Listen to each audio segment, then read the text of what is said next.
अपनी झोपड़ी से बाहर निकला और सामने खड़े अजनबी को देखा। वो कोई साधारण आदमी नहीं बल्कि व्यापारी के वेश में राजकुमार अर्जुन था। कौन है आप? नमस्ते। देखिए, मेरा नाम अर्जुन है। मैं फलों का व्यापारी हूँ। सुना है कि जंगल की गहराई में अद्भुत फलों के वृक्ष हैं।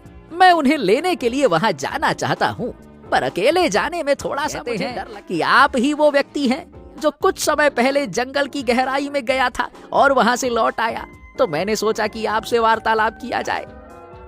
हाँ, गया तो था, पर भैया व्यापारी महोदय, अब मुझे वहाँ दोबारा नहीं जाना।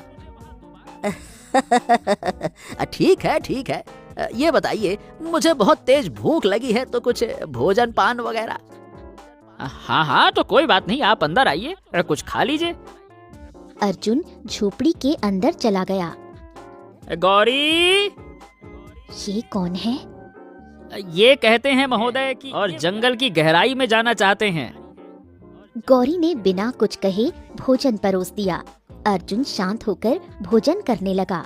थोड़ी देर बाद किशन ने कहा, अब देखिए व्यापारी जी, काफी रात हो गई है, अगर आप चाहें तो यहीं ठहर जाइए। कहाँ जाइएगा?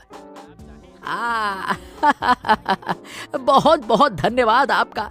सोच ही रहा था कि इतनी रात में कहाँ जाऊंगा, कौन सी धर्मशाला मिलेगी। आपका ये घर बहुत अच्छा है। रात का सन्नाटा फैल चुका था। कुछ देर बाद गौरी धीरे धीरे अर्जुन के पास आई। जंगल की गहराई बहुत खतरनाक जगह है। कुछ दिन पहले मेरे पति वहाँ लकड़ियाँ काटने गए थे। बड़ी मुश्किल से लौट पाए, वो भी सिर्फ उस गधे की वजह से जो अब हमारे साथ रहता है। गधे की वजह से? गौरी ने पूरी घटना अर्जुन को विस्तार से बताई। अब देखो, मैं हूँ व्यापारी। अगर तुम्हारे तो उन्हें व्यर्थ नहीं भेजूंगा। मैं इसके बदले 500 सोने के सिक्के दूंगा। सोच लो, 500। गौरी ये सुनकर सन्न रह गई। वो बिना कुछ बोले झोपड़ी के भीतर चली गई और सीधा अपने पति के पास पहुंची। सुनिए, वो व्यापारी बहुत बड़ा मालूम पड़ता है। वो आपको जाने के लिए तैयार है और उसके बदले में 500 सोने के सिक्के देगा। क्या कहा तुमने? 500 सोने के सिक्के? अरे बाबा रे! ए गौरी, इतना सिक्का हम रखेंगे कहाँ? अरे इतना पैसा आ जाए फिर तो हमें गरीबी कभी झेलनी ही नहीं पड़ेगी। आपने मेरे मन की बात कह दी। मुझे लगता है कि हमें ये जोखिम उठाना चाहिए गौरी। हमारे पास अब गधा भी है। मुझे विश्वास है अगर वो साथ रहा तो हम रास्ता तो मुझे निकाला था। सुबह की हल्की धूप झोपड़ी की खिड़की से भीतर आ रही थी। किशन अपने गधे की पीठ पर रस्सी बांध रहा था। तो देखिए व्यापारी जी, ठीक है, मैं तुम्हारे साथ चलने को तैयार हूँ, पर क्या तुम सच में मुझे 500 सोने के सिक्के दोगे? बिल्कुल दूंगा।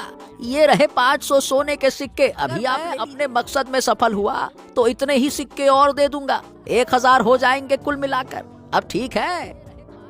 अर्जुन ने सिक्कों की पोटली किशन के हाथ में थमा दी। किशन की आंखें चमक उठीं। वो दौड़कर भीतर गया और पोटली अपनी पत्नी गौरी के हाथ में रख दी। देखो गौरी, देखो, अब हमारी जिंदगी बदल जाएगी।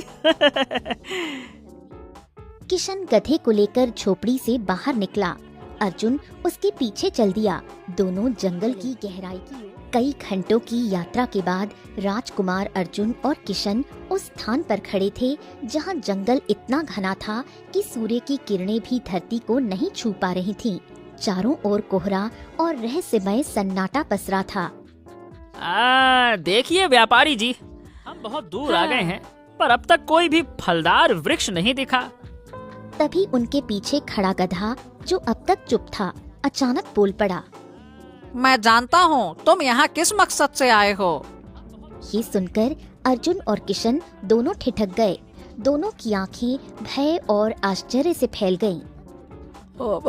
हे भगवान, ये गधा मनुष्य की भाषा में बोल कैसे रहा है? कौन हो तुम दोनों?